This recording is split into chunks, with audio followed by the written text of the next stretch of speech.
Selamat hari Selasa teman-teman, kita bertemu kembali di dalam PA Online GKA Immanuel Malang. Saudara-saudara, kita hari ini sudah sampai pada perikop Kisah Para Rasul pasal 5 ayat yang ke-17 sampai ke-25. Sebelum kita membaca dan membahasnya, mari kita berdoa terlebih dahulu. Tuhan Yesus, terima kasih kami boleh kembali bertemu untuk belajar firman-Mu. Mohon urapan kuasa Roh Kudus-Mu ya Tuhan, supaya ketika kami membaca dan merenungkannya, sungguh kami dituntun oleh kuasa-Mu sendiri. Dan kiranya melalui kebenaran yang kami pelajari, kami dituntun untuk hidup sesuai dengan kehendak-Mu. Berkatilah kami ya Tuhan, demi Yesus Kristus Juru Selamat kami yang hidup, kami berdoa dan mohon tuntunan Tuhan. Amin. Firman Tuhan dari Kisah Rasul pasal 5 ayat 17 sampai 25 itu diberi judul Rasul-Rasul dilepaskan dari penjara. Saya akan membacakannya untuk kita sekalian. Akhirnya mulailah imam besar dan pengikut-pengikutnya, yaitu orang-orang dari mazhab Saduki, bertindak sebab mereka sangat iri hati. Mereka menangkap rasul-rasul itu, lalu memasukkan mereka ke dalam penjara kota. Tetapi waktu malam, seorang malaikat Tuhan membuka pintu-pintu penjara itu dan membawa mereka keluar, katanya, "Pergilah, berdirilah di bait Allah dan beritakanlah seluruh firman hidup itu kepada orang banyak." Mereka mentaati pesan itu, dan menjelang pagi, masuklah mereka ke dalam bait Allah, lalu mulai mengajar di situ. Sementara itu imam-imam besar dan pengikut-pengikutnya menyuruh mahkamah agama berkumpul, yaitu seluruh majelis tua-tua bangsa Israel, dan mereka menyuruh mengambil rasul-rasul itu dari penjara. Tetapi ketika pejabat-pejabat datang ke penjara, mereka tidak menemukan rasul-rasul itu di situ. Lalu mereka kembali dan beritahukan, katanya, "Kami mendapati penjara terkunci dengan sangat rapinya, dan semua pengawal ada di tempatnya di muka pintu. Tetapi setelah kami membukanya, tidak seorang pun yang kami temukan di dalamnya." Ketika kepala pengawal bait Allah dan imam-imam kepala mendengar laporan itu, mereka cemas dan bertanya apa yang telah terjadi dengan rasul-rasul itu. Tetapi datanglah seorang mendapatkan mereka dengan kabar, "Lihat, orang-orang yang telah kamu masukkan ke dalam penjara ada dalam bait Allah, dan mereka mengajar orang banyak." Ayat 26. Maka pergilah kepala pengawal serta orang-orangnya ke bait Allah, lalu mengambil kedua rasul itu, tetapi tidak dengan kekerasan, karena mereka takut kalau orang banyak melempari mereka. Berbahagia kita yang membaca firman Tuhan, menyimpan dalam hati kita, merenungkannya, dan berjalan menurut tuntunan kebenarannya. Nah, saudara-saudara, bagian firman Tuhan yang kita baca hari ini adalah sehubungan dengan bagian yang sebelum-sebelumnya ya. Nah, bagian sebelumnya itu ditutup dengan pernyataan begini, "Dan orang banyak dari kota-kota di sekitar Yerusalem datang berduyun-duyun, serta membawa orang sakit dan orang yang diganggu roh jahat kepada rasul-rasul itu, ya. Dan mereka semua disembuhkan." Saudara-saudara, itulah yang kemudian menjadi sebab ayat 17 berkata, "Akhirnya mulailah imam besar dan pengikut-pengikutnya, yaitu orang-orang dari mazhab Saduki, bertindak sebab mereka sangat iri hati." Nah, saudara-saudara, kata iri hati itu menunjukkan mereka tidak senang dan mereka merasa ada sesuatu yang lain yang melampaui mereka.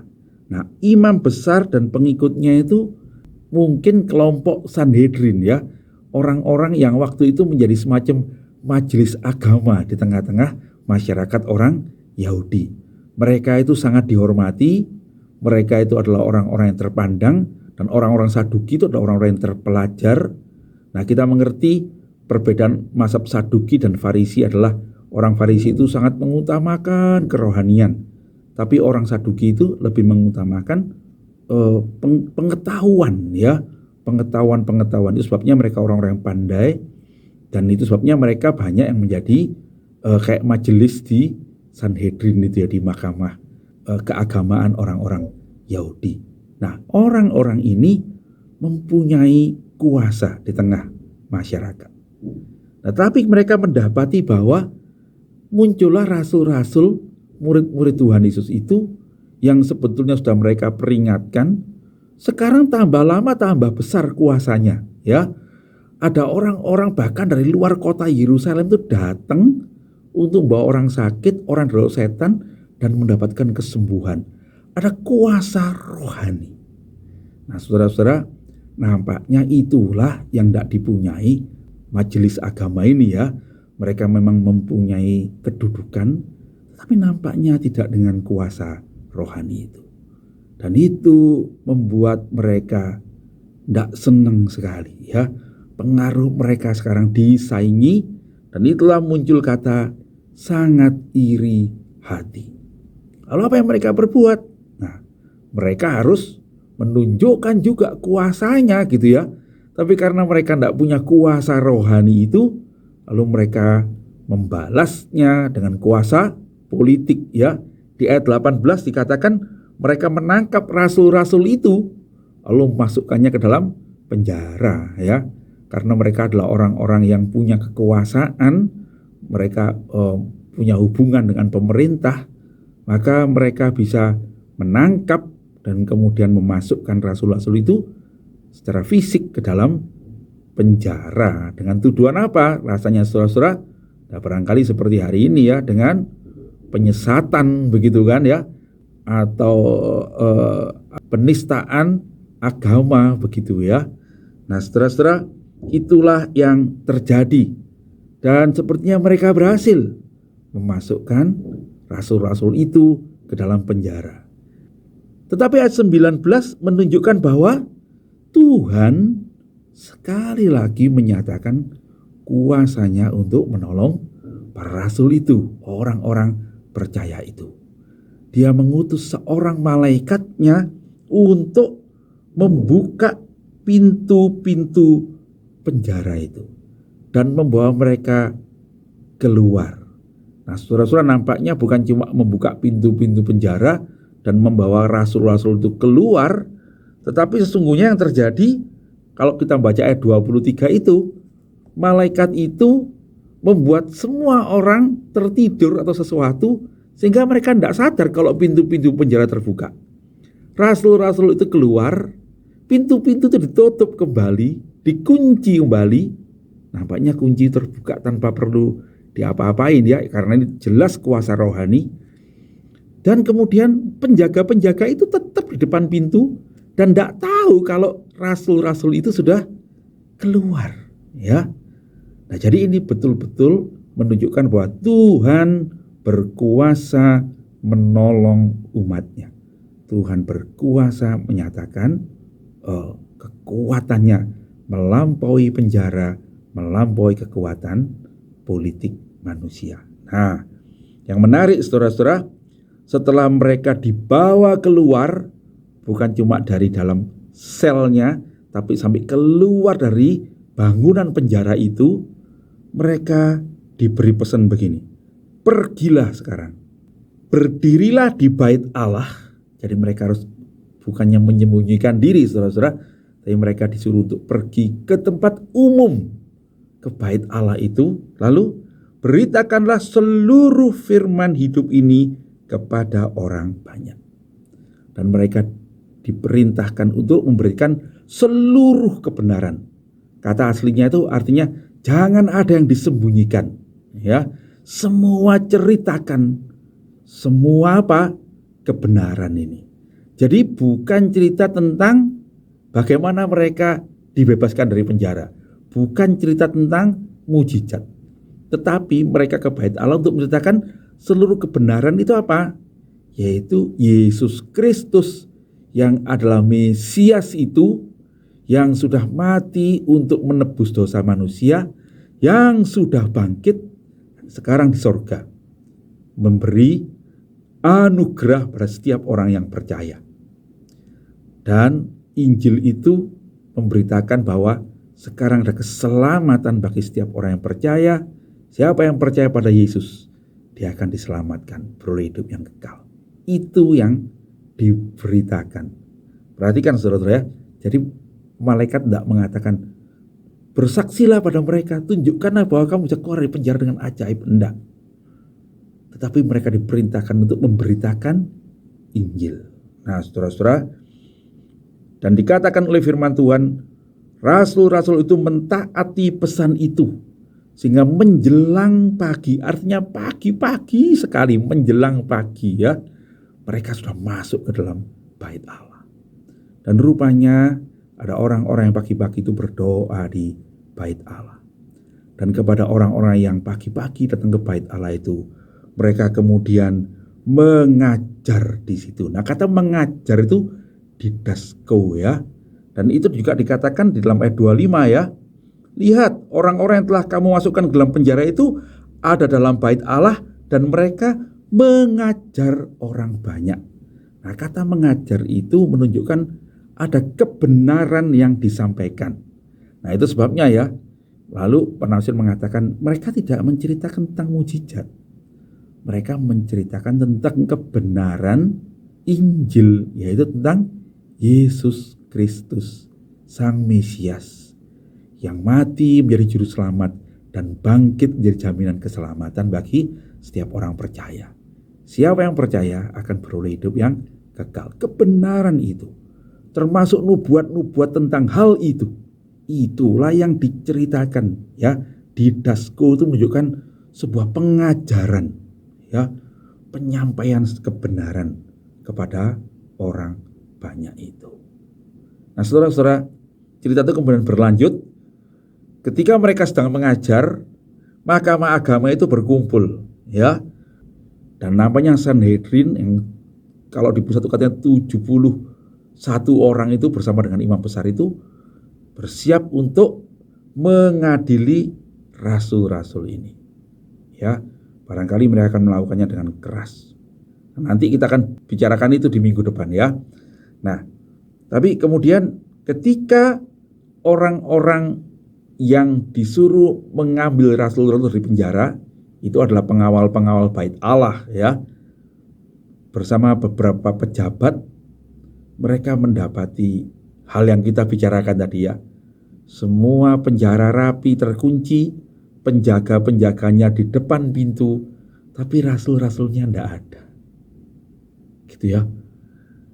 Dan ketika mereka mendapati itu, dan imam kepala dan pengawal bait Allah mendengar laporan itu, mereka cemas. Kenapa cemas saudara-saudara? Mereka takut. Takut apa? Nah saudara-saudara, terutama pengawal-pengawal itu, kalau sampai orang yang mereka tawan itu lepas, mereka lah yang harus menggantikannya ya. Bukan menggantikan di penjara saudara-saudara, tapi mereka bisa dihukum mati ya, karena mereka dianggap lalai.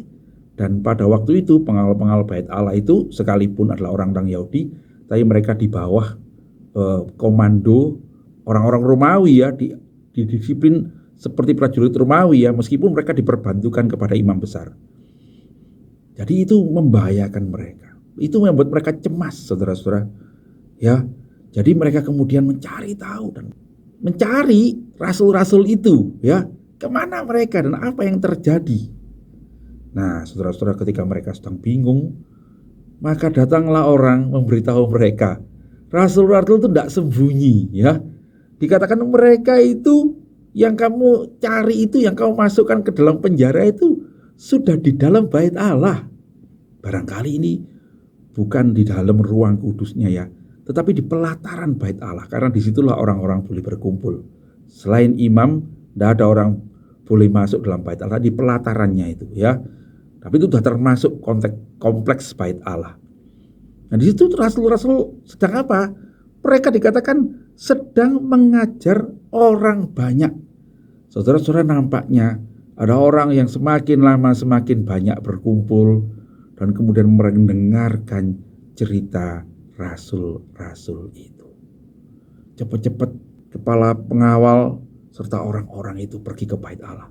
Dan mereka mendapati betul ya, Petrus dan rasul-rasul itu sedang mengajar tentang Yesus Kristus di bait Allah, di tempat yang umum itu. Dikatakan ayat 26, mereka menangkapnya lagi. Dan menarik, rasul itu tidak melawan. Mereka juga tidak mengajak untuk berontak ya. Mereka ditangkap, tapi kali ini mereka ditangkap dengan baik-baik, tidak dengan kekerasan. Sebab apa? Rupanya orang banyak itu begitu tertarik pada mereka. Orang banyak itu tidak oposisi pada pengajaran itu, tetapi mereka merasa hal yang baik yang disampaikan. Sehingga orang-orang yang menangkap itu melakukannya dengan baik-baik, sebab mereka takut orang banyak akan melempari mereka. Nah, saudara-saudara, bisa saya bayangkan ya, jadi kenapa mereka tidak dilempari? Barangkali rasul-rasul itulah yang pamitan baik-baik pada orang banyak ya. Mereka bilang kami akan berikan penjelasan ya, kami dipanggil, mungkin tidak ngomong ditangkap, tapi dipanggil oleh majelis agama Sanhedrin ya. Kami akan berikan penjelasan, begitu kira-kira. Sehingga itu maksud ditangkap baik-baik itu ya. Mereka dikawal untuk menghadap mahkamah agama. Nah, apa yang akan terjadi kita pelajari nanti minggu depan ya. Nah, tapi saudara-saudara, hari ini kita melihat beberapa hal yang indah. Yang pertama, saudara-saudara, kita mesti menyadari kebenaran ini ya. Ketika saudara-saudara melakukan apa yang benar di mata Tuhan, saudara-saudara melakukan apa yang sungguh adalah maksud Tuhan, dan saudara berhasil dalam mengerjakan itu. Kadangkali itu tidak selalu mendatangkan sukacita pada semua orang. Ada kalanya itu membuat beberapa orang itu merasa gerah, merasa tidak senang. Ada yang sangat iri hati. Itu betul, saudara-saudara. Jadi biarlah kalau kita sedang melakukan suatu aktivitas, kegiatan melayani baik-baik, lalu ada masalah-masalah yang timbul, ada orang-orang yang barangkali memfitnah kita atau bereaksi buruk. Saudara-saudara sekalian, itu hal yang biasa. Jangan terlalu merasa aneh, jangan terlalu merasa itu sesuatu yang luar biasa. Itu hal yang biasa. Ya, sejak awal ketika Injil diberitakan, tantangan itu muncul.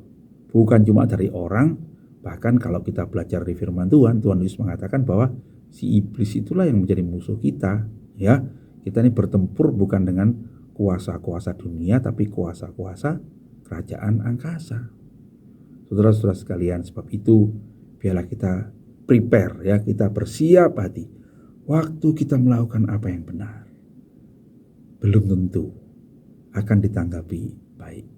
Belum tentu efeknya akan mendatangkan kesejahteraan kita. Bisa timbul ancaman, bisa timbul kesukaran. Ya, tetapi saudara-saudara percayalah bahwa Tuhan sanggup menolong kita. Ya, perhatikan di ayat 19 ya. Pada waktu malam, malaikat Tuhan membuka pintu. Tuhan sanggup menolong kita bahkan dengan cara yang tidak masuk akal gitu ya. Tidak masuk akal. Bayangin saudara, pintu penjara dibuka, orangnya dibawa keluar, prajurit tidak ada yang tahu, pintunya dikunci kembali dengan rapi. Mau menunjukkan apa ini saudara? Mau menunjukkan bahwa kalau Tuhan menolong, itu bisa terjadi di luar apa yang menjadi nalar manusia. Ya, Tuhan sanggup menolong kita. Tuhan sanggup menolong umatnya. Ya, jadi bagaimana kita mesti menyikapi jikalau ada hal yang buruk yang terjadi dalam pelayanan hidup kita? Saudara-saudara, firman Tuhan mengajar kita tidak memberontak, tetapi mengajar kita untuk percaya dan berserah kepada Tuhan. Bagian kita apa?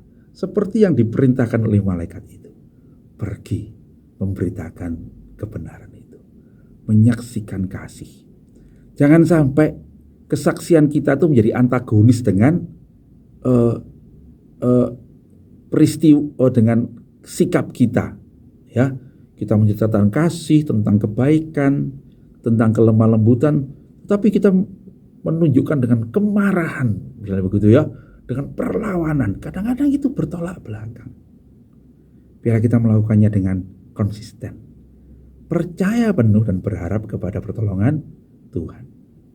Kita mengenal cerita tentang Sadrah, Mesah, dan Abednego, ya. Bagaimana ketika mereka diminta untuk menyembah raja, mereka menolaknya. Dan karena marah, raja kemudian mengatakan, saya akan panaskan perapian yang menyala-nyala itu 7 kali lipat. Dan dewa manakah yang bisa menyelamatkanmu dari api itu? Nah, saudara-saudara, kita tahu bahwa Sadrah, Mesah, Abednego menjawab bahwa, ya raja, kekalah hidup Tuhan, ya. Kami percaya Allah yang kami percayai itu sanggup melepaskan kami. Tetapi sekalipun tidak, ketahuilah ya raja, kami tidak akan menyembah patung buatan Tuhan. Saudara-saudara sekalian, karena hal itu, maka Sadrah, Mesah, Abednego dimasukkan ke dalam api yang menyala-nyala itu. Mereka tidak luput dari api itu. Mereka benar-benar masuk ke dalam api itu. Tetapi di dalam api itulah Tuhan menyertai mereka, sehingga mereka tidak terbakar. Bahkan bau hangus pun tidak ada pada rambut dan pakaian mereka ketika mereka keluar. Saudara-saudara, Petrus dan rasul-rasul ini masuk ke dalam penjara. Tuhan tidak melepaskan mereka dari penjara itu. Tapi dari penjara itu Tuhan lalu menunjukkan kuasa-Nya. Saudara-saudara sekalian, ini memberitahukan pada kita bahwa Tuhan itu sanggup menolong kita, ya. Tapi bagaimana kalau Tuhan tidak menolong kita? Pada bagian yang akan kita bahas berikutnya, saudara-saudara, kita akan bertemu dengan Stefanus yang dirajam sampai mati karena memberitakan Injil. Kenapa Tuhan tidak menyelamatkan dia?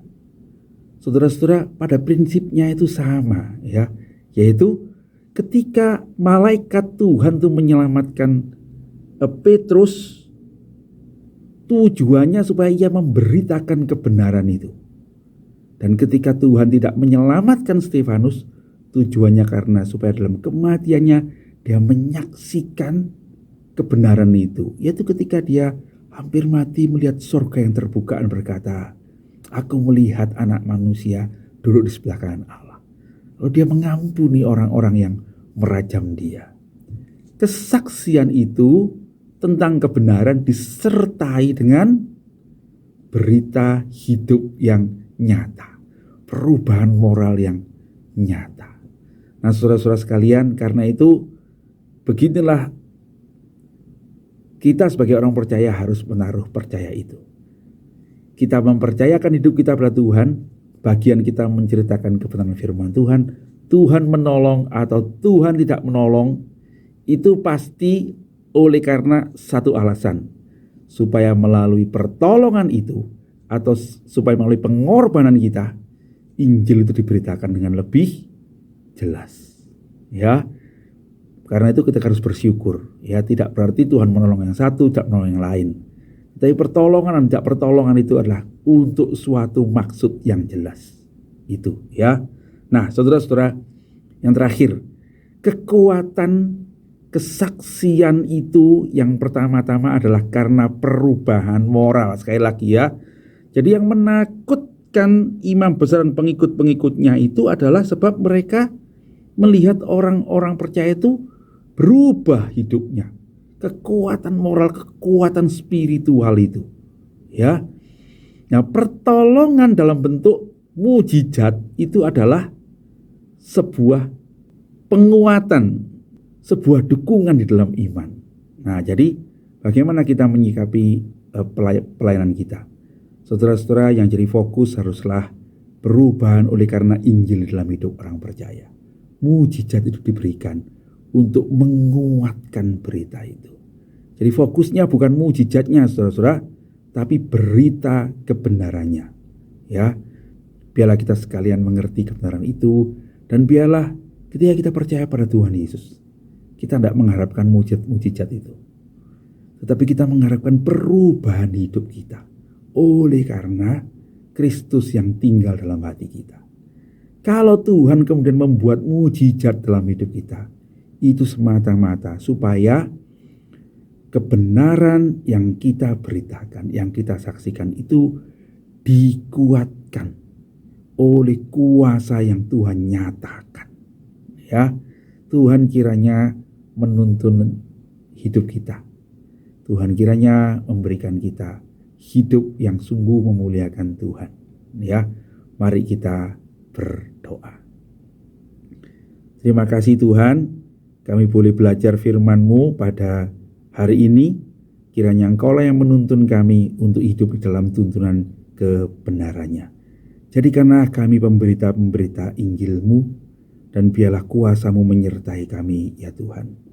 Kami berdoa dan menyerahkan hidup kami di dalam Yesus Kristus, Tuhan dan Juru Selamat kami yang hidup. Amin. Demikian PA kita hari ini saudara-saudara. Kita bertemu nanti sore untuk mendiskusikannya jam 6 sore dalam Zoom meeting GKI Immanuel Malang. Tuhan Yesus memberkati.